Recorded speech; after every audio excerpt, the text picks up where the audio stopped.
Anyone who says that capitalism is failing is either lying or being misled. Capitalism works. Crony capitalism doesn't. And that's what we have going on right now in America. Crony capitalism. Actually, I think we're actually into crony socialism now. It is rampant in Washington, and politicians on both sides of the aisle are guilty of it. This is why the politicians go corrupt so rapidly. These guys come into office as members of the middle class. They're just like you. But when they leave, they are multimillionaires. Now, how exactly does that work? How many years on my program have we asked, how did John Conyers make so much money? How did Charlie Rangel, who's a middle-class working guy who went and he was a war hero, how has he all of a sudden got houses everywhere as a public servant? It's called insider trading, and in D.C. it is legal. Tonight, I want to spend a few minutes talking to you, showing you how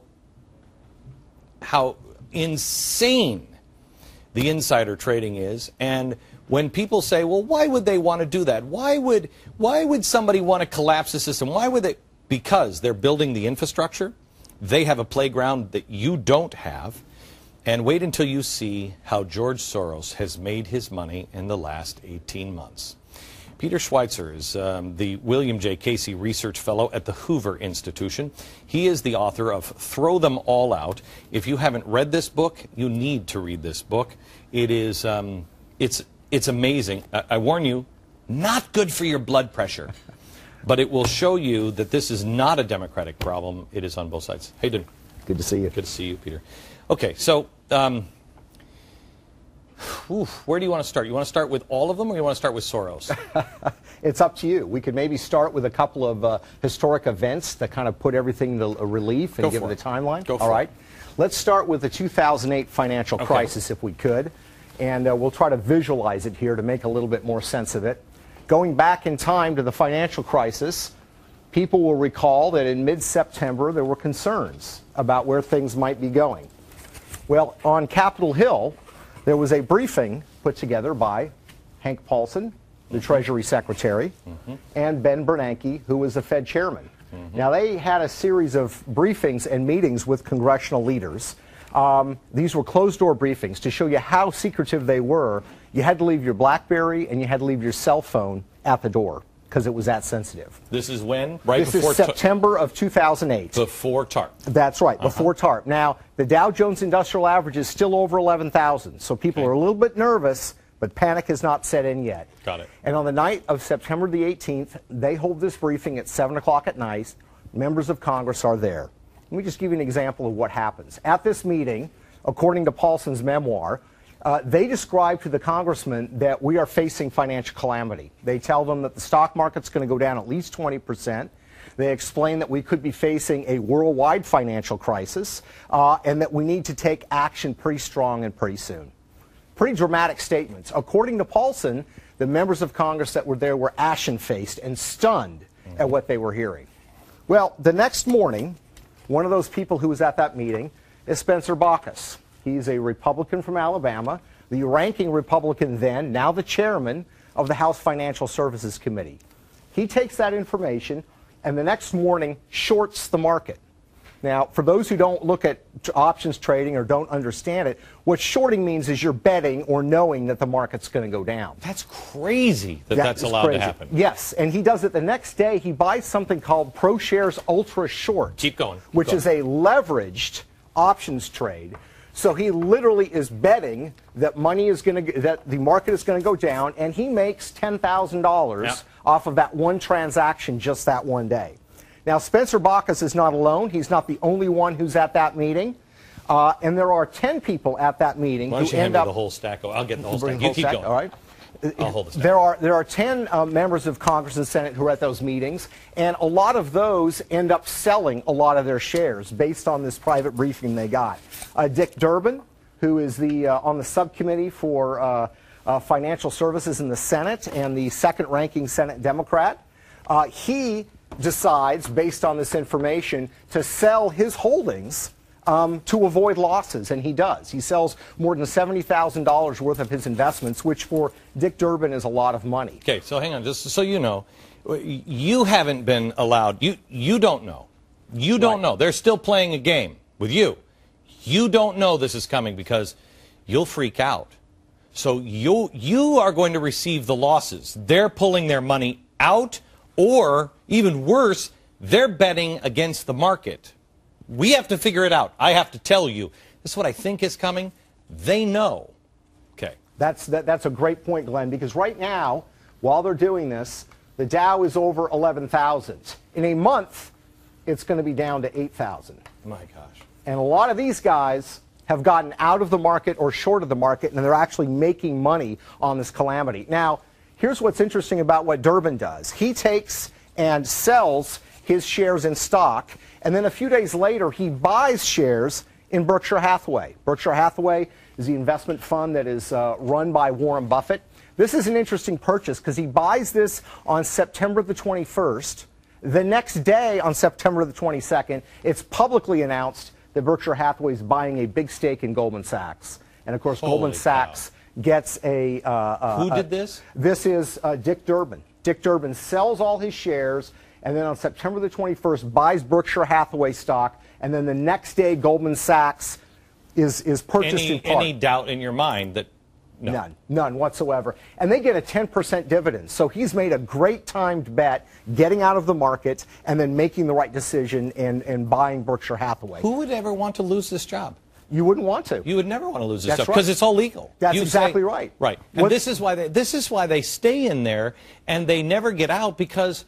And then nobody ever stands against it because everybody else, they know I'm never going to change the law. That's right. I'm never going to get these guys to vote against any of this crap. Yeah. And everybody else is doing it. Who has the character? Can you name, is there one person that has the character that you have seen that is not playing this game? There are some members of Congress that, out of principle, don't trade stock. Michelle Bachmann does not trade stock, for example. Ron Paul is not an active or aggressive stock trader. There are people in both parties that don't do it. Good. But there's nothing illegal in doing this. I know. And here's what's frightening. There was a study done, Glenn, where they looked at 6,000 stock trades by senators.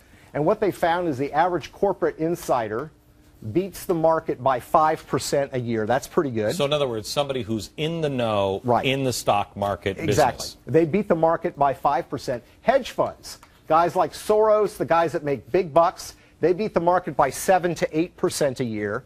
United States senators beat the market by 12% a year.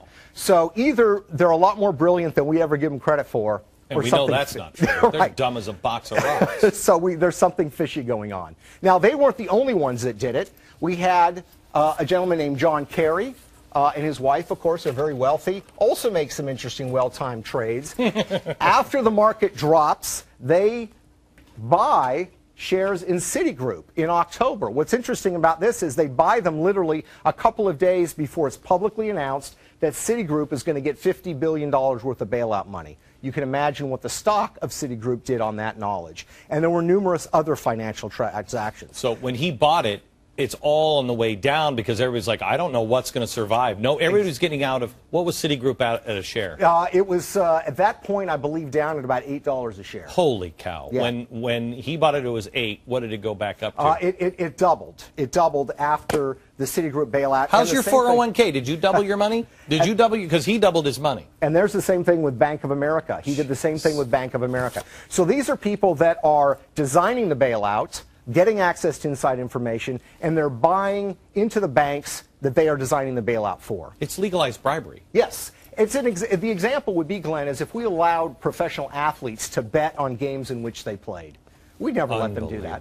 But this is far worse than that, and it goes on all the time. Claire McCaskill does the same thing. She joins Senator Durbin in buying Berkshire Hathaway stock at a very well-timed case. So this just gives you a nutshell of what happened in 2008 during the financial crisis. How much time do we have here, Tiffany? Could we do the Obamacare and the other, or should we go to Soros? How much time do we have? And then we come back at the other end of the break? And Okay.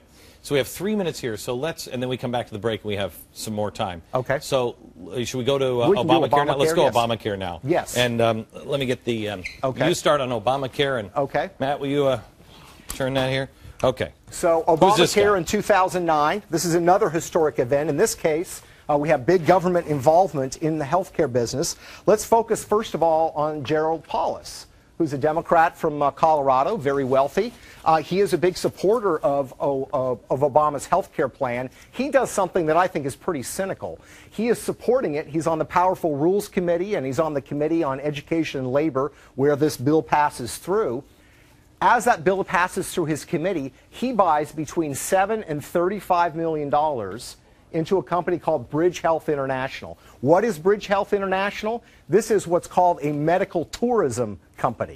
And by that, we mean this is a company that if you want to get a surgery done in Costa Rica... You've got to be kidding me. No. And they were all perceived as big winners in Obamacare. The medical tourism industry loved Obamacare. So talk about a cynical play. He's pushing the Obamacare legislation. That will drive Americans out of this country to go get better health care elsewhere. And he's ready to profit at it. He's ready to profit at it. Another gentleman, I brought up the name before, but this would be John Kerry.